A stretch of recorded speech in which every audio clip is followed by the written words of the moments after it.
Hi guys, this video is freaking me out. I'm having a really hard time filming it, but I want to respond to the Shane Dawson and Eugenia Cooney video, documentary, whatever they want to call it, that came out the other day. I want to approach this as someone, I don't know her, like obviously I don't know him. I'm coming at this as someone who, number one, has an eating disorder and has had one for very, very many years, and also as someone who has had quite a big platform online and have had strangers constantly hound me about my weight. Maybe not to her extent, but still. I feel like the video they posted is dangerous, and I want to get into kind of why, and I realize some people are just going to see me as a Debbie Downer, but I hope some of you will listen to me, because this is coming from someone who has been very sick many times in my adult life, and that has struggled with all this. And I can say you right away that I think this video is extremely damaging. They start off everything by trying to paint it like she's gonna save the world with this video, or Shane is gonna, this is his most important video ever, like this is so gonna be fixing everything, you know. And no, this to me is a video where no actual information is being said, and there's inspo everywhere. Okay, so to me this is a video that doesn't give any important information and only shows off how far she pushed her body. My first main issue that I have with the video is how there's basically just photos and videos of her at her worst sprinkled throughout. They start off the video by saying how they want to help people and she want to be honest so she can help others. This is a straight up just triggering thinspo video. Never in the video do they actually speak openly about the dangers. I know Katie kind of touched on refeeding syndrome, or they both did, on refeeding syndrome and how people actually die from it. So the whole eat a burger is not gonna help people. I mean, that's good. But throughout the video, she talked about how she did not have any health issues, how she was totally fine, she just forgot to eat. She had, nothing was going on apart from, she just suddenly dropped some weight. That's not how it works. You cannot hijack eating disorders, make a huge video on it and publish it to millions of people and not talk about the horror people go through with it, the absolute destruction it causes, why people don't recover, because it's not just about the weight, okay? An eating disorder is most often a coping mechanism for whatever else is going on in someone's life. It actually has an importance in that person's life. I personally hate when eating disorders are being viewed or projected as just a crash diet. It's not a crash diet, it's a real mental disease. Brain scans from people with actual eating disorders show a disruption in the brain activity. It's real. Like, this is not just something that you just did, like, oh, I can't believe this happened to me. I watched the Jacqueline video, and I don't want to speak too much about it because this is not in the end about Eugenia. This is about how people speak publicly about eating disorders, because I think it's, number one, very important that you do, and number two, you don't reflect it falsely, and number three, you let people know that this shit kills people. I think Shane's video failed on all of those points.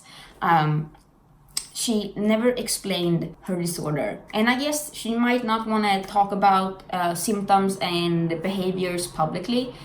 I guess that's fine, but I don't think she get to show off all the pictures of how sick she was and her recovery and just skip the whole part of her disease. I don't want to hear about how many times a day someone throws up, or how many miles they walk, or how much they weigh. That is unnecessary details. But when I come to you and say I have an eating disorder, I suffer from it because I have a panic disorder and I have struggled my whole life to coping with that. That gives you some insight, okay? I cannot just come to you and tell you I am underweight and I just forgot to eat yesterday. No, I can't do that because that tells you nothing. And even more so, I guess, in my view, it kind of paints it in a harmless light. You don't get to just skirt around issues like this because this kills people. I don't know how many of you are aware, but 1 in 5 people with anorexia end up dying from complications of this disease. I'm speaking as someone who's been in recovery for many years. I've done everything from rehab to just being put straight in the hospital, to being put in psych wards, to being in outpatient treatment in daycare. I've tried ignoring my eating disorder and pretended like everything was fine, and that nearly fucking killed me, okay? Because this shit doesn't happen just whoopsie daisy. Because untreated, an eating disorder is not gonna stop. And she pretending that she's fine now is painting a very dangerous picture to everyone watching.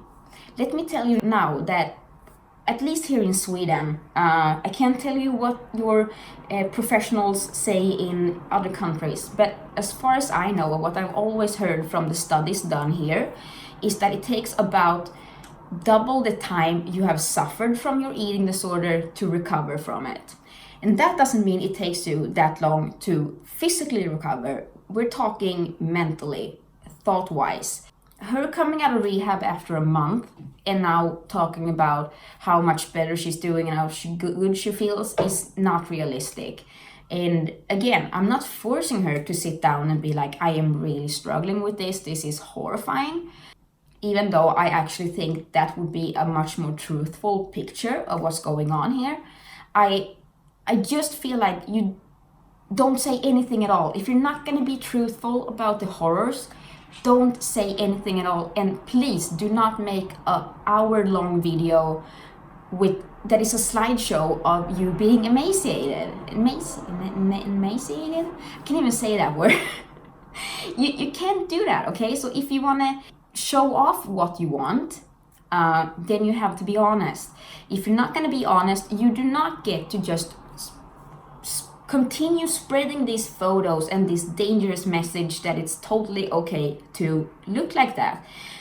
When I say that totally okay, I mean it in a health way, okay? Let me tell you a story. For I don't know, maybe 4 years back, I had my Instagram. I had a few 100,000 followers, and I had my eating disorder, and I never spoke about it. I was silent on it. If someone came to my comments and told me, oh, you look like you're dying, you need a sandwich, I would tell them to fuck off.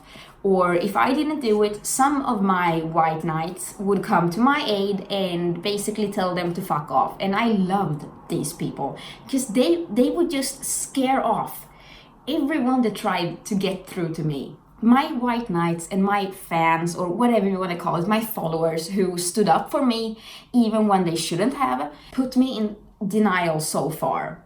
In 2 ways. Number 1, they got everyone to shut up and not hound me about it. And number 2, if they said that I was healthy, maybe I looked kind of healthy, which meant that what I was doing wasn't so bad. I was feeling like hell, but I mean, if I look healthy, I can't have an eating disorder. And everyone is telling me that I look fine, so...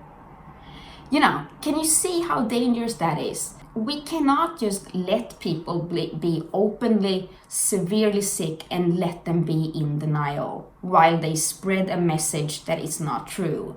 If she wants to be left alone with her eating disorder and not be bothered by anyone, all the strength to her, but you cannot project all these photos of your emaciated body and you saying that you are totally fine. I know she admitted to having an eating disorder now, and I mean, that's one step. But she is not at the step yet where she can sit down with Shane Dawson and make an hour-long documentary about her recovery. It's just, it's mind-boggling to me how anyone watches this video and says that she's recovering, because she has not even got over the first step yet. I don't know how much everyone knows about anorexia recovery, but usually you end up in the hospital to begin with, because when you have a BMI below a certain number, let's just say when you are severely underweight, your brain doesn't work the way it should. You are much more obsessive, you are much more prone to anxiety, and basically therapy is not very effective on you. So what they usually do is try to get you to gain weight just to get you stable enough that you can listen to the therapy. Okay, so an anorexic who doesn't get any mental health help with the way they're thinking, it's not recovered just because you gain weight. It's gonna fall right off. The recovery starts once the person is at a point where they can understand where they can use the information therapy is gonna give them. You don't get to just look at Eugenia now and say, oh, she looks better, and think she's fine, okay? Because that's super dangerous. And I don't want to spread the message that a person with anorexia is fine when they just gain 20 pounds. She's just fine now, let her go. No, she's gonna end up in the exact same spot that she was before if she doesn't get help with the underlying issues. I also want to tell you about this whole my blood works were fine thing.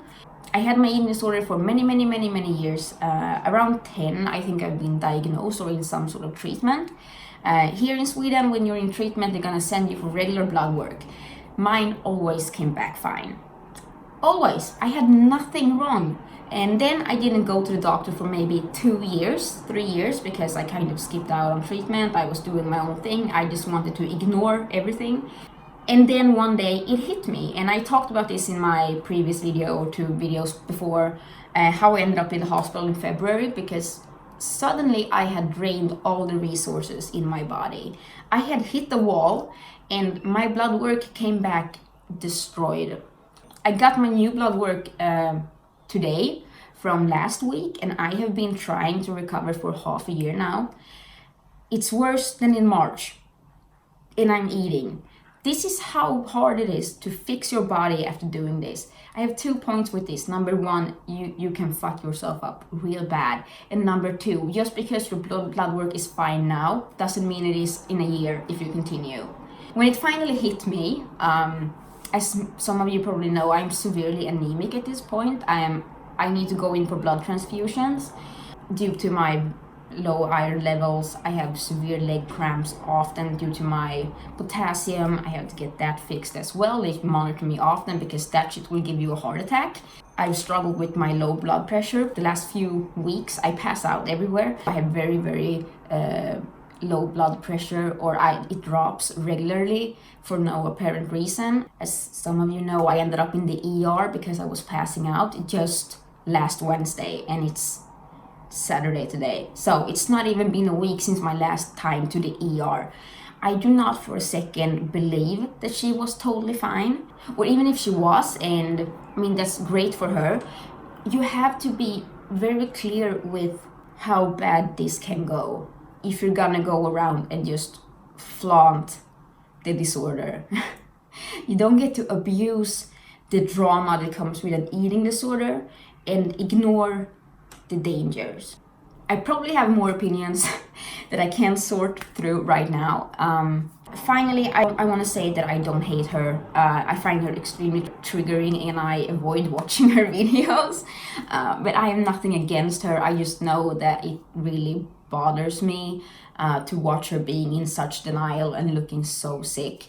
And I don't dislike Shane. I am happy that he's talking about eating disorders. I know he has been open about his own in the past. But this is, in my view, a very dangerous picture to paint, and to call it recovery is wrong. She might be in it, but she hasn't recovered at all. Let's just get that straight. Do not push this narrative that says that as soon as you gain weight you are recovered, because that harms people with eating disorders. Educate the world on the fact that it's a long road. It's not a crash diet. There's very many reasons why people develop eating disorders, and you have to deal with the underlying issues before you can recover. I want to quickly just touch on the Jacqueline video as well. I watched it. I didn't particularly find it that interesting. I mean, I knew something was behind it, because obviously she doesn't say anything of value in the Shane video. Whether her mom has something to do with this or not, I don't know. All I can say is that as someone who has had a mom that really wanted to help me, last time I was hospitalized, I ran away from the hospital and I wanted my mom to come pick me up, and she refused. she refused to drive me home. So you have to realize that it's hard as a parent, but you have to say no to your child when they are actively harming themselves. And yeah, that is my viewpoint on all this. I hope you understand where I'm coming from. I'm sorry for getting any terms wrong or names. Obviously, I'm fucking Swedish, man. I have an accent and I don't know all the medical terms. If there's anything I left out that you want me to touch on, let me know. I am happy to talk about this subject now because I feel like it's important. I feel like no one is actually representing eating disorders honestly online, or very few are. Very few are representing the realities of eating disorders online. There's a lot of whitewashing, just giving it a squeaky clean appearance, and no one really speaking about the ugly details or all the ER visits that you end up having. So yeah, and let me know. Thank you for watching. Don't hate me too much, and take care. Bye.